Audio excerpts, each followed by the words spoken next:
आमदार प्रवीण दरेकर सध्या आपल्या बरोबर आहेत। प्रवीणजी, 15 वर्षापासून लगातार तुमचा हा कंटिन्यू कार्यक्रम होता, काय सांगा?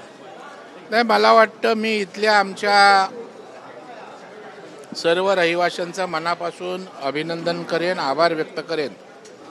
कारण सलग 15 वर्ष सकाळी 6:30-7 वाजल्यापासून या ठिकाणी दिवाळी पहाटच्या कार्यक्रमास उपस्थित राहतात।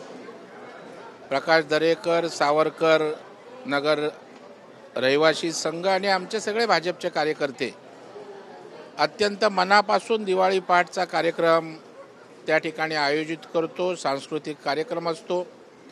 या विभागात राहणारे अनेक कलाकार आहेत, जसं की अमोल बावडेकर आहे, प्रसाद बर्वे आहे, देवल स्वाती आहेत, महेश कोठारे आहेत। या सगळ्या कलाकारांना बोलवून त्यांचाही सन्मान या ठिकाणी करतो आणि आपली हिंदू संस्कृती, मराठी परंपरा जपण्याचं काम या ठिकाणी आम्ही करतो।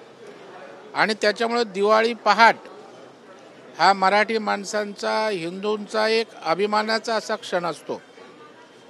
कधी काळी दिवाळी पहाट करणाऱ्यांनी मराठी माणसांकडे पाठ फिरवली, पहाटेला विसरले, त्यांच्याकडे मराठी माणसांनी पाठ केली।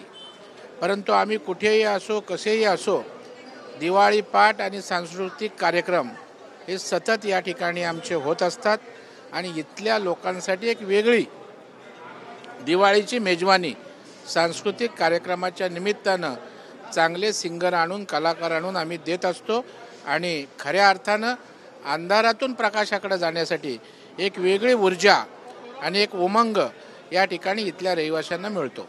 दिवाळी पहाट करतात, पण बाकीचे लोक दीपोत्सव करतात आणि निवडणूक आयोगावर, सरकारवर टीका करतात।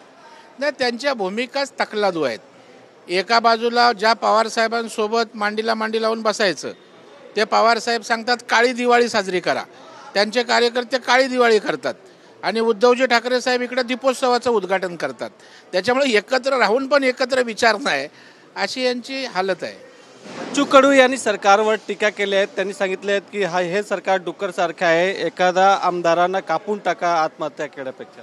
मला वाटतं बच्चू कडूंनी बचकंडीगिरी आता थांबवावी, बालिशपणासारखं आताताई बोलणं त्यांनी थांबवावं, सामाजिक काम करावं, नाहीतर कापून टाकून, झोडून टाकून एक दिवस लोक आपल्यावर त्या ठिकाणी प्रक्रिया करायला नको। त्यांनी अजून सांगितले आहेत की वतनदारी बंद केले म्हणून संभाजीराजे यांच्या सासऱ्याने मारल्या गेले। कोण? बच्चू कडू बोलतो। बच्चू कडूंना तुम्ही फार गांभीर्यानेच घेऊ नका। वाद निर्माण करणारी वक्तव्य करणाऱ्याचं नाव बच्चू कडू। संजय राऊतांची सकाळी पिपाणी वाजते आणि बच्चू कडू आता ढोल वाजवायला लागलेत। व्हिडिओ जर्नलिस्ट खंडू कसबेसह गोविंद ठाकूर, TV9 मराठी, मुंबई।